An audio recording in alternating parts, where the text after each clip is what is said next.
Hello, today we have with us a strange story full of contradictions, difficult even to tell. She begins by saying, "Because of the deprivation I lived in, I could never have imagined that my life would take this turn.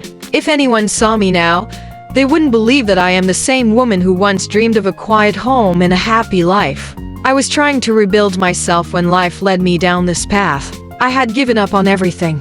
Everything started years ago when I was married to Sammy, my daughter's father. Sammy was a good man, too good, but he was also incredibly weak. From the moment we got married, I was trying to build the house and hold it together, trying to create a stable life. But every time, I felt like I was rowing the boat alone. Sammy was never really present at home. He loved to stay out late, and he didn't care about me as a wife or a partner. Our problems grew worse, especially after the birth of our only daughter, Layla. I wanted to raise her in a healthy environment away from conflict, but Sammy always brought tension into the house. Everything around me seemed to be falling apart. Eventually, I reached a breaking point and couldn't take it anymore. I asked for a divorce. Life after the divorce wasn't easy. Layla and I moved into a small apartment far from our old neighborhood. I started working in a modest job to provide her with a decent life. I was busy all day and came home every night exhausted, but I was happy, despite everything, because I felt all my efforts were for her. Layla was the light of my life. As she grew up, I felt I had done something right. She was a polite, loving girl who cared about me deeply. When she graduated, she quickly landed a job at a marketing company, and her life began to change. One day, she came home from work and told me she had met someone, a young man named Hesham. Hesham was polite, handsome, and had a good job in a tourism company. I saw the happiness in her eyes and thought, maybe this is the happiness she and I were deprived of. But something strange happened the first time I met Hesham. I felt something odd in the way he looked at me. His gaze wasn't that of a son-in-law looking at his future mother-in-law. It was as if I were just any woman on the street. I dismissed it, thinking maybe I was imagining things. Layla and Hesham got married, and for a while, I felt relieved, thinking I had secured a bright future for my daughter.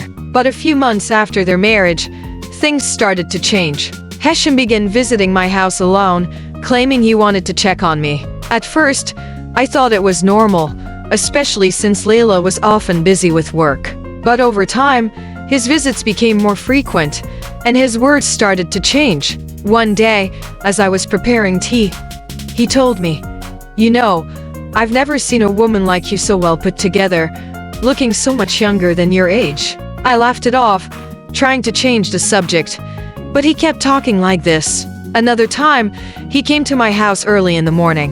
I was still in bed, wearing a loose, casual nightgown. I quickly grabbed a robe before opening the door. When he saw me, he sighed deeply and said, "You've never looked more beautiful." I scolded him, telling him not to talk like that. But he brushed it off, saying he was just being honest. Over time, Hesham became bolder, expressing his feelings more clearly. One day, he told me, "I love you. If I had met you before Layla, I wouldn't have hesitated for a second. I would have chosen you." His words shook me to the core. I knew this was wrong. I tried to push him away, but at the same time, I felt a deep weakness. After years of deprivation, I felt desirable again.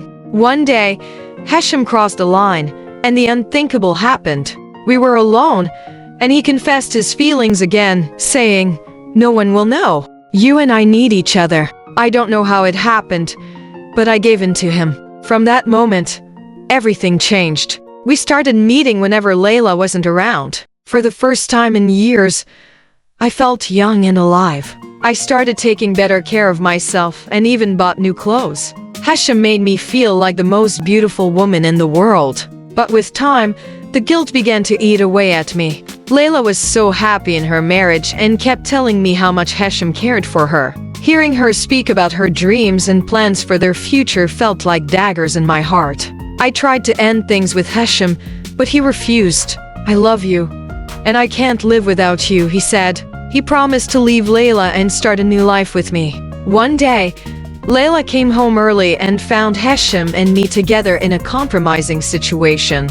I'll never forget the look in her eyes, the betrayal, the pain. She screamed at me, asking, "How could you do this to me, Mom? How could you do this to yourself?"